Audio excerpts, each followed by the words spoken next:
अस्सलाम वालेकुम students, my name is Mohammad Ashir Dari. Okay students, आज हम लोग क्लास 10 का चैप्टर नंबर 12 है जिसका नाम है कोऑर्डिनेशन एंड कंट्रोल, उससे रिलेटेड डिस्कस करेंगे। तो हम डिफरेंट इसमें कोऑर्डिनेशन एंड कंट्रोल सिस्टम्स को वन बाय वन डिस्कस करेंगे। तो आप लोग जैसे जानते हो कि चैप्टर नंबर 1 जो क्लास 9th का बायोलॉजी का था, उसमें जब इंडिविजुअल लेवल्स ऑफ ऑर्गेनाइजेशन में पढ़ रहे थे तो इंडिविजुअल लेवल के अंदर उन्होंने आपको ये बताया था कि एक इंडिविजुअल जो है उसके जितने बॉडी के ऑर्गन्स हैं सब कोऑर्डिनेट करते हैं आपस में। यानी कि अगर एक बॉडी का ऑर्गन वर्क कर रहा है तो दूसरा उसके साथ क्या करेगा, कोऑर्डिनेट करेगा। जैसे उन्होंने उधर आपको एक्सरसाइज की एग्जांपल दी थी कि एक्सरसाइज करते वक्त आपकी बॉडी के मसल्स के साथ साथ आपकी हार्ट बीट भी तेज़ हो जाती है, आपकी ब्रीथिंग रेट भी इंक्रीज कर जाता है। तो अब हार्ट बीट और breathing rate together systems है, ऑर्गन सिस्टम्स है, तो ये दोनों डिफरेंट, दोनों से उसके साथ क्या करेंगे, आपके मसल्स के साथ वर्किंग को स्टार्ट कर देंगे। तो ये क्या थी, कोऑर्डिनेशन थी। तो ये तुम्हें बताया था चैप्टर नंबर 1 में क्लास 9th के। तो अब वन बाय वन हम डिस्कस करते हैं। तो पहले नंबर पे हम देखते हैं कि कोऑर्डिनेशन एंड कंट्रोल में कोऑर्डिनेशन है क्या। तो वही जो बात मैंने आपको बता दी कि ऑल ऑर्गन्स एंड टिश्यूज और multi cellular organisms. Multi cellular means कि ऐसे ऑर्गेनिज्म जिनकी बॉडी ट्रिलियंस ऑफ सेल्स पर, मल्टी सेल्स पर कंसिस्ट करती है, ज़्यादा से ज़्यादा सेल्स पर कंसिस्ट करती है। जैसे उन्होंने आपको यूनिसेलुलर ऑर्गेनाइजेशन में चैप्टर 1 में बताया था क्लास 9 के कि 3 तरह की पढ़ी थी, unicellular, colonial and multi cellular organisation.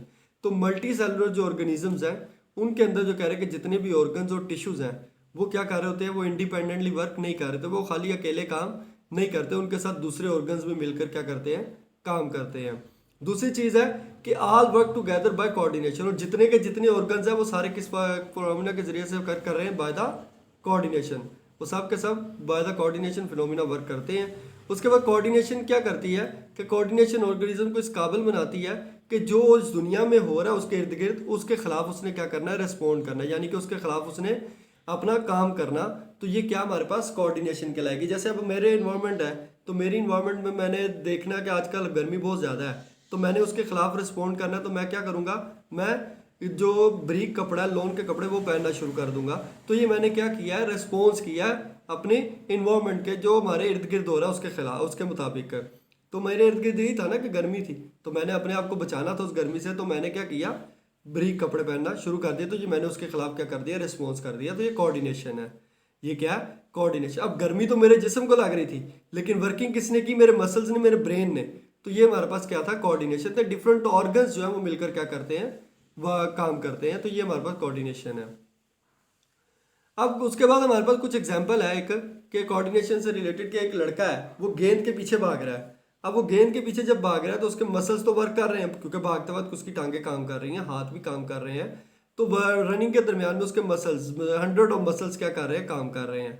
अब मसल्स के साथ साथ क्या हो रहा है, पहले नंबर पे जो चीज़ हो रही है मसल्स के साथ, वो ब्रीथिंग और उसकी हार्ट बीट, ये दोनों क्या हो गए, तेज़ हो गए। जब हम भागते हैं तो हमारी ब्रीथिंग भी तेज़ होती है और हार्ट बीट भी स्पीड अप हो जाती है। फिर ब्लड प्रेशर जो है वो भी इंक्रीज कर जाता है, हमारी बॉडी का ब्लड प्रेशर भी इंक्रीज, क्योंकि जब हार्ट बीट से रिलेटेड ही होता है हमारा ब्लड प्रेशर, क्योंकि हमारा हार्ट का काम है ब्लड को मूव करवाना। तो जब वो बीट करता है तो उस वक्त उसका प्रेशर बनता है। तो जब हार्ट बीट ज़्यादा हो जाएगी तो ब्लड का प्रेशर भी क्या हो जाएगा, इंक्रीज हो जाएगा। अब ब्लड के प्रेशर इंक्रीज होने से जब बॉडी के अंदर आपके ब्लड की रनिंग स्पीड अप होगी तो उसकी वजह से आपकी बॉडी के अंदर हीट प्रोड्यूस होगी, तो हीट भी प्रोड्यूस होगी। तो ये हमारे पास अब एक ही काम था, अपने पकड़नी गेंद थी, लेकिन अब उसके साथ साथ आपके डिफरेंट मसल्स भी क्या करना शुरू हो गए, वर्किंग करना स्टार्ट हो जाएंगे। तो breathing, heart beat, blood pressure, heat वगैरह ये सब चीज़ें उसमें क्या हो जाएंगी, निकलेंगी। तो ये सारा कुछ आपका कोऑर्डिनेशन है। अब उसके बाद आपके पास टाइप्स आ जाती है कोऑर्डिनेशन की। तो बेसिकली 2 टाइप्स होती है कोऑर्डिनेशन की, एक होता है नर्वस कोऑर्डिनेशन और दूसरे होते हैं केमिकल कोऑर्डिनेशन। अब नर्वस कोऑर्डिनेशन में क्या होता है कि ऐसा कोऑर्डिनेशन सिस्टम है जिसमें जो कि brought about by nervous system, जो हमारे नर्वस सिस्टम से चलता है। जैसे कौन सा नर्वस सिस्टम हमारे चीज़ आ जाती है, ब्रेन आ जाता है, स्पाइनल कॉर्ड आ जाता है हमारे नर्वस सिस्टम में। इसी तरीके से कह रहे हैं कि केमिकल कोऑर्डिनेशन जो कि किससे केमिकल कोऑर्डिनेशन कहाँ पर होती है, brought about by endocrine system, यानी कि हमारा जो ग्लैंड्स का सिस्टम है, हार्मोन्स का सिस्टम है, उसने सारा क्या कंट्रोल करना है, हमारा केमिकल कोऑर्डिनेशन को कंट्रोल करना है। तो अब वन बाय वन इनको डिस्कस करेंगे आगे जाकर। तो पहले नंबर पे हम जो आज डिस्कस कर रहे हैं वो है कोऑर्डिनेटेड एक्शंस। अब कोऑर्डिनेटेड एक्शन जो है उसके 5 कंपोनेंट, यानी कि जो कोऑर्डिनेटेड मिलकर काम कर रहे हैं, आपकी कोऑर्डिनेशन जो हो रही है उसके 5 एक्शंस है, 5 कंपोनेंट है, कि 5 वेज के जरिए से आप वो काम होता है। जो पहला है उसको हम कहते हैं स्टिमुलस, सेकंड को हम कहते हैं रिसेप्टर, थर्ड को हम कहते हैं coordinator, and fourth is the effector, and fifth is the response. तो इन सबको हम वन बाय वन डिस्कस करेंगे कि स्टिमुलस क्या होती है, फिर रिसेप्टर्स क्या होते हैं, कोऑर्डिनेटर्स क्या है, उसके बाद इफेक्टर्स क्या है, और इफेक्टर्स के बाद हमारे पास जो रिस्पॉन्स है वो कैसे होता है। तो इनको वन बाय वन हम देखेंगे। तो पहले नंबर पे हम जो देखेंगे डेट इज स्टिमुलाई। अगर मैं स्टिमुलाई को सिंपल वर्ड्स में बोलूं तो स्टिमुलाई सिर्फ एक मैसेज है। कोई भी इंफॉर्मेशन है जो आप इन्वायरमेंट से हासिल करते हैं तो वो क्या है, स्टिमुलाई है। जैसे अगर मैं देख रहा हूँ, मैं अभी बोल रहा हूँ तो मेरी आवाज़ आप सुन रहे हो, तो जो सुन रहे हो, जो मैं वो आवाज़ मेरी आ रही है आपके पास, जो इन्फॉर्मेशन पहुंच रही है वो इन्फॉर्मेशन क्या है, एक स्टिमुलाई है। जैसे मैं देख रहा हूँ मेरे सामने मोबाइल पड़ा है या मेरे सामने कोई कैमरा चल रहा है, मुझे पता चल रहा है, तो ये जो मुझे मैसेज आ रहा है कि मेरे सामने मोबाइल है या मेरे सामने एक तस्वीर चल रही है, तो ये क्या है, एक स्टिमुलाई है। कि जो भी मैसेज आपको रिसीव हो रहा है वो क्या है, स्टिमुलाई। यानी कि अगर इसको एक डेफिनेशन में हम लिखें तो वो क्या होगा, चेंज इन इन्वायरमेंट। कि इन्वायरमेंट के अंदर कोई चेंज का आना, तब्दीली का आना, चाहे वो इन्वायरमेंट एक्सटर्नल हो या फिर internal, which can provoke a response in organism, जो कि एक ऑर्गेनिज्म के अंदर क्या करे, रिस्पॉन्स को प्रोवोक करे। प्रोवोक का मतलब होता है बढ़ाना। तो मतलब फिर स्टिमुलाई क्या हुई कि कोई भी तब्दीली आ जाना, जैसे इन्वायरमेंट के अंदर कोई तब्दीली आए और ये ऑर्गेनिज्म क्या करे, उस तब्दीली के खिलाफ रिस्पॉन्स करे, तो वो क्या कहलाएगी, स्टिमुलाई कहलाएगी। यानी कि ऑर्गेनिज्म को प्रोवोक करना, बढ़ावा देना, कि वो जो मैसेज आ रहा है उसके खिलाफ क्या करना, काम करना है, तो वो क्या है, स्टिमुलाई है। कि ऐसी कोई चीज़ जो ऑर्गेनिज्म को क्या करे, प्रोवोक करे, तो वो क्या कहलाएगी, स्टिमुलाई कहलाएगी। जैसे आपको कोई एक एग्जाम्पल दे दी जाए, तो एग्जाम्पल में आपके पास क्या है कि बाहर का टेम्परेचर चेंज हो गया, आजकल बाहर के टेम्परेचर में गर्मी है, तो मैंने क्या किया, मुझे गर्मी का मैसेज आया, क्या आया, गर्मी का मैसेज आया, मैंने उसके खिलाफ क्या किया, मैंने लोन के कपड़े पहन लिए ताकि मुझे गर्मी कम लगे। तो मैंने जो देखो मैसेज आया था हीट का, और मैंने उसके खिलाफ काम कर दिया। अब मेरे अंदर वो हीट ने बढ़ा, हीट से पहले तो मैंने गर्म कपड़े, जो गर्मी से बचाने वाले कपड़े वो तो नहीं पहने थे। तो अब मेरा क्या काम होगा, अब जो मैंने मैसेज आने के बाद किया वो मेरा क्या है, स्टिमुलाई आई थी, मुझे क्या आई थी, स्टिमुलाई। कि कोई मैसेज आया और उस मैसेज ने मुझे से कोई काम करवाया, तो वो जो मैसेज आया उस मैसेज को हम क्या कहेंगे, स्टिमुलाई का नाम दे देंगे। अब स्टिमुलाई में आपके पास हीट आ जाती है, कोल्ड है, प्रेशर है, साउंड वेव्स है, माइक्रोबियल इन्फेक्शन है, ये सारी चीज़ें क्या है, एक स्टिमुलाई मैसेज है ना। जैसे साउंड वेव्स है, मैं बोल रहा हूँ, आप तक मेरी आवाज़ जा रही है, तो जो आवाज़ आ रही है वो आवाज़ क्या है, स्टिमुलाई है। तो जैसे मैं कोई चीज़ देख रहा हूँ, तो जो मैं देख रहा हूँ वो मेरे तक मैसेज आ रहा है, तो वो मैं जो देख रहा हूँ, जो मेरे तक पहुँचा है मैसेज, वो क्या है, वो भी स्टिमुलाई है। ऐसे ही को सर्दी लगती है, आपको गर्मी लगती है, तो जो लगना है आपको सर्दी लग रही है या गर्मी लग रही है, वो भी क्या आपके पास एक स्टिमुलाई आ रही है। तो माइक्रोबियल कोई वायरस वगैरह या बैक्टीरिया वगैरह आप पर अटैक कर देता है, तो उसमें भी आपको क्या मैसेज, वो एक मैसेज आता है आपको। जैसे आपको कोई जुकाम होता है, तो जुकाम में आपको वायरस अटैक करता है, तो वायरस जैसे ही अटैक करता है तो आपकी बॉडी को अंदर वो रिस्पॉन्स क्रिएट करता है। तो जो वायरस ने अटैक किया, वो वायरस भी क्या है, एक स्टिमुलाई है, जिसने आपकी बॉडी के अंदर एक एक्शन को क्या करवाया, प्रोवोक किया, तो वो स्टिमुलाई होगी। उसके बाद हमारे पास आगे आ जाते हैं receptors, second coordinated component coordinated actions का। तो अब रिसेप्टर के बारे में क्या कहा जाता है, रिसेप्टर जो है या ऑर्गन्स हो सकते हैं या टिश्यूज हैं या सेल्स हैं, जो कि क्या करते हैं, जो इस काबिल होते हैं कि वो डिटेक्ट कर सके पार्टिकुलर टाइप ऑफ स्टिमुलाई को। कि जो मैसेज आ रहा था, जो मैसेज मैं रिसीव कर रहा था, उन मैसेज को रिसीव करने वाले ऑर्गन्स को क्या कहेंगे, रिसेप्टर्स का नाम दे देंगे। यानी कि सिंपल वर्ड्स में कि जो स्टिमुलाई थी, उस स्टिमुलाई को जो रिसीव करेंगे वो क्या कहलाएगी, वो कहलाएंगे रिसेप्टर्स। और रिसेप्टर जो है वो ऑर्गन्स भी हो सकते हैं, टिश्यूज भी हो सकते हैं और सेल्स भी हो सकते हैं। अब जैसे मैं देख रहा हूँ, तो मेरे पास कोई चीज़ देखते वक्त मैसेज आ रहा है, तो देखते वक्त जो मैसेज आया वो रिसीव किसने किया, मेरी आंखों ने, मेरी आइज ने। तो आइज फिर क्या हुई, आइज हुई रिसेप्टर्स। इसी तरीके से जो मैं बोल रहा हूँ वो आपके कानों तक जा रहा है, साउंड वेव्स, तो वो साउंड वेव जो आपके कानों तक पहुंची हैं, तो साउंड वेव्स को रिसीव किसने किया, आपके ईयर्स ने। तो ईयर्स फिर क्या हुए, ईयर्स आर आल्सो रिसेप्टर्स।